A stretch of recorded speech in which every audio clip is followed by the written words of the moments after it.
to Egypt now, which is witnessing the biggest anti-government rallies across the country since the protests began over 2 weeks ago.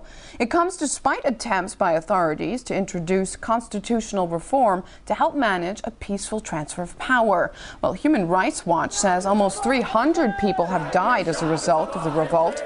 Demonstrators are demanding the immediate resignation of President Hosni Mubarak and are refusing to wait until September when his term ends. But the president is in no hurry to leave office. Expert on international relations Mark Ahmed joins me now live from Ankara to discuss the possible reasons behind Mubarak's stance. Thanks for being with us. Now, media reports say Mubarak's family is among the richest in the world. Where did this wealth come from? Well, although I think the reports exaggerate the wealth perhaps by a factor of 10, nonetheless, by being in power for so long, Mubarak and his family have been able to benefit from two main sources of wealth.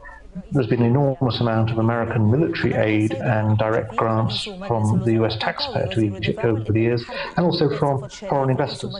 And in each case, the aid and the foreign investment goes through the hands of Mubarak, his supporters, through a whole network inside Egypt. So a lot of the money sticks to people's fingers. Why do you think the West has supported Mubarak throughout his 30-year rule, and many are now from the West calling it a corrupt dictatorship? How is that possible? Well, in a way, not just in Egypt, but in many places around the world, corruption serves two purposes. On the one hand, the Westerners pay to get favors, to get business, to get access in Egypt. But on the other hand, Egypt does then favors for the West. The United States has got Egypt to be a big pivotal power supporting the peace process with Israel, in a sense providing its military shadow to back up other Arab states loyal to America. And the corruption plays a very useful role because the Americans on the one hand buy support, but also now when they want to push Mubarak to go quickly, suddenly we begin to see leaks into the media of assets that he's supposed to have, expensive property in California and so on. And this all means that the very people who in the past have been paying for compliance for him to do what they want are now able to embarrass him, help to stir up the protests again, because corruption is a central issue in the unrest in Egypt.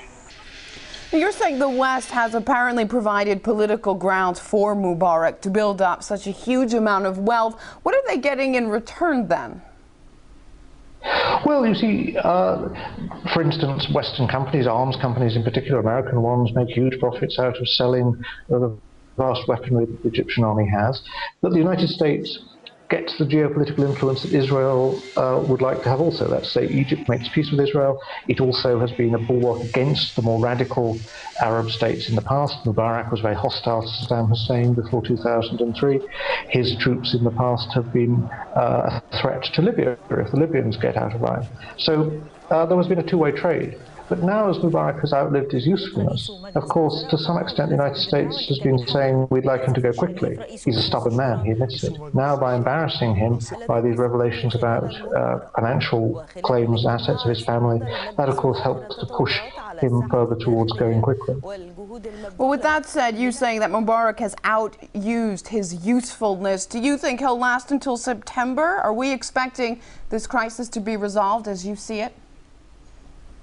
Well, I think on the one hand, this helps to reignite discontent in Egypt. But on the other hand, we have to remember that this vast amount of corruption isn't just one man or one family. There's a whole network of people who've been taking contracts, setting up dummy companies to share in the money. They all stand to lose if the regime collapses. And so, in a way, it's a way of pushing Mubarak to go quickly. But also Mubarak can say to people, if they do this to me today, they can do it to you tomorrow. All right, Mark Ahmed from Bilkent University in Ankara joining us via broadband. Thanks for that.